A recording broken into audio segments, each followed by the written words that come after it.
தயார் பண்றவங்களும் இதே மாதிரி குவாலிட்டிலேயே தயார் பண்ணுங்க. இதுல வந்து எந்த குறையும் இருக்கக்கூடாது. இதே மாதிரி இந்த குவாலிட்டிலேயே பண்ணி எல்லாருக்கும் கொடுக்க தயாராயிருங்க. இது ஃபுல்லா நேச்சுரல் தான், கோகோனட் ஆயில்ல தான் தயார் பண்றாங்க. நல்லா இருக்குது. நம்ம வந்து என்னென்னமோ ஷாம்பு அது இதெல்லாம் யூஸ் பண்றோம். ஒரு 10 நாளைக்கு தான் நல்லா இருக்கு, அடுத்த நிமிஷம் அதோடைய வேலையை காட்டிடுது. இது கொஞ்சம் நல்லா இருக்குன்னு எனக்கு ரொம்ப நம்பிக்கை அளிச்சிருக்கு இந்த பவு சோப்பு.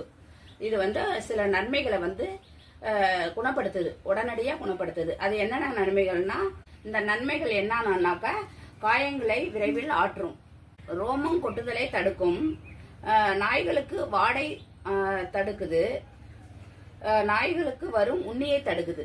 4 விதமான நன்மைகள் இருக்கு. இது முக்கியமான இதுதான். அது அந்த குட்டி